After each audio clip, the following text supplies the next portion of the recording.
Who investigates Brooks Jarosz found that a lot of departments are blocking the release and taking the issue to court. Well, California is arguably one of the least transparent states when it comes to releasing police misconduct files because they've long been kept under wraps. Well, our team has been filing records requests for the past month to check up on departments' internal affairs.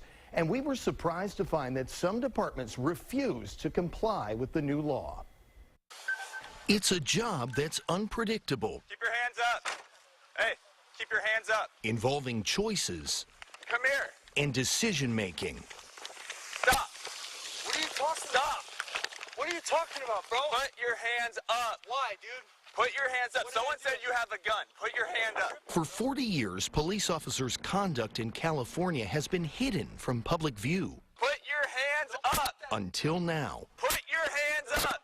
Besides body cameras and dash cam videos, a new law now requires some police misconduct records be released. It brings about the transparency that we've been asking for so many years. So what was happening up on that platform? It's become a mission for the uncle of Oscar Grant. Grant was killed by a police officer at the Fruitvale BART station in 2009. But understanding the officer's actions was unclear until trial. Like in most cases, details of a cop's conduct and history were secret. You know, all this information is denied the family, which really keeps the family in a sick state of pain, of not knowing what happened to their loved one. You know, it's just a part of the healing process that families can get by knowing. It's a fight for records that has failed 3 times in the past decade at the state capitol, until Senator Nancy Skinner wrote a bill in more narrow and specific terms. I certainly want all of the records that 1421 covered to be disclosable as we intended.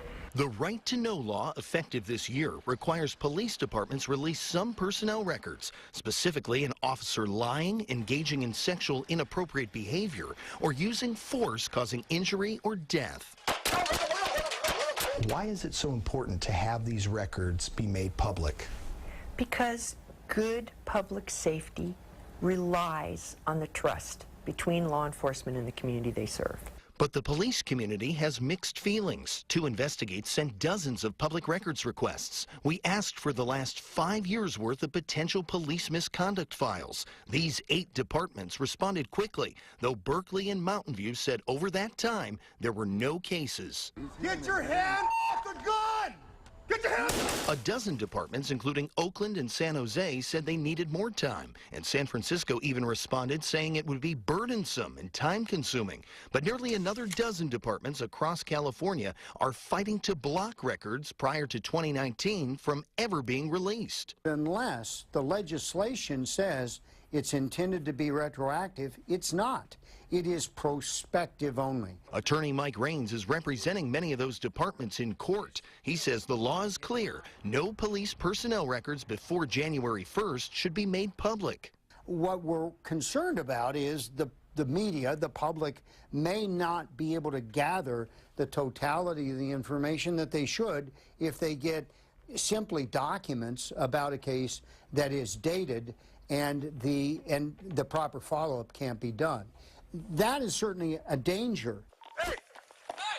Officers, he argues, believed the records about incidents were confidential and should stay that way. If we get judges throughout this process who are truly committed to following the law, I'm absolutely confident that we will prevail in this argument. I say to them, what are you hiding? Retired Judge Ladoris Cordell says there's a double standard because judges, doctors, and lawyers' disciplinary files have been open for decades. She says knowing an officer's track record is critical for confidence in any police department.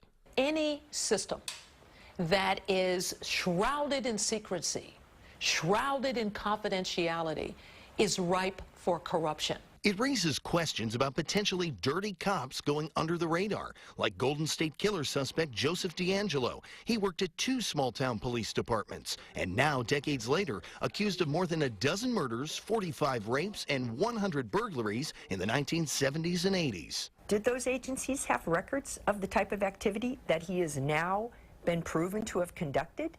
And could we have caught him earlier? The only way we could have ever known is if those records were disclosable. So far, Emeryville police disclosed the names of officers in this 2017 fatal shooting along Interstate 80. And another high-profile shooting at this shopping center. They also fired someone for lying, but the full reports are still being reviewed and redacted. Yeah.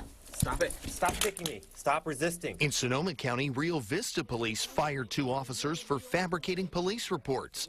And in Fremont, there have been 10 officer-involved shootings, but records still aren't ready. In a recent KTVU roundtable, several Bay Area police chiefs had some reservations. It's definitely a change.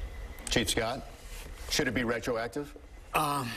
It does cause some concerns.